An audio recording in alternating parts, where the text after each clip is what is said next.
Praise lord. దేవుని నామానికి మహిమ కలుగును గాక. మీ అందరికి వందనాలు తెలియజేసుకున్నాను. ఏదైనా మన దేవుని వాక్యాన్ని ధ్యానిద్దాం.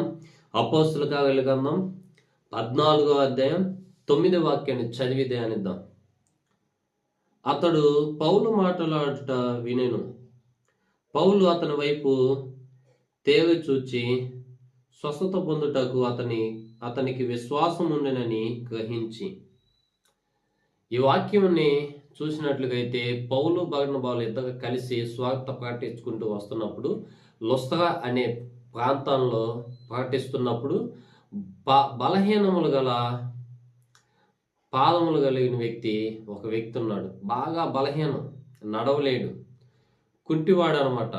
అయితే ఈ బలహీనం కలిగిన పాదముల వ్యక్తి బలం పొందుకోవటానికి అతనికి విశ్వాసం ఉన్నట్లు పౌలు గారు గమనిస్తాడు.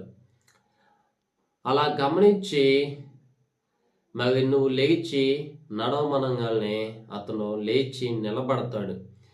అయితే స్వస్థత పొందాలి అని అనుకుంటే మొట్టమొదటిగా ఆ వ్యక్తికి రోగి అయినా కానీ, కుంటి వ్యక్తి అయినా కానీ, చెవిటి వ్యక్తి అయినా కానీ, ఏ వ్యక్తి అయినా కానీ మొట్టమొదటిగా అతనికి విశ్వాసం ఉండాల.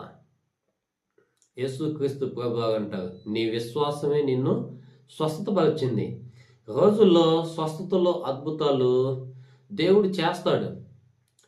కాకపోతే మొట్టమొదటిగా విశ్వాసం అనేది మనకుండాల.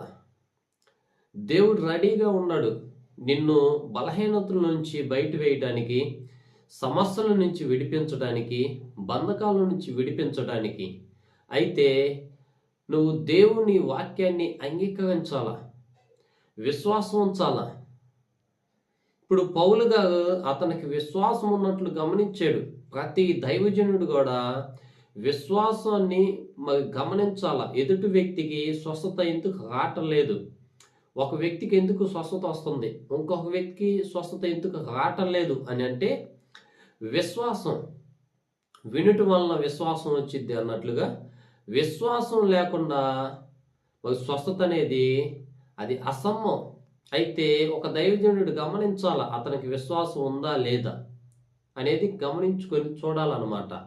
విశ్వాసం లేకపోతే స్వస్థత అనేది రాదు. ఎందుకంటే స్వస్థత పొందేది, స్వస్థతని ఇచ్చేది యేసుక్రీస్తు ప్రభు. ఆయన నామాన్ని మరి అంగీకరించి, దేవుని వాక్యాన్ని అంగీకరించి నువ్వు విశ్వసించిన ఎడల దేవుడు నిన్ను స్వస్థపరచు దేవుడు. కాబట్టి దేవుడు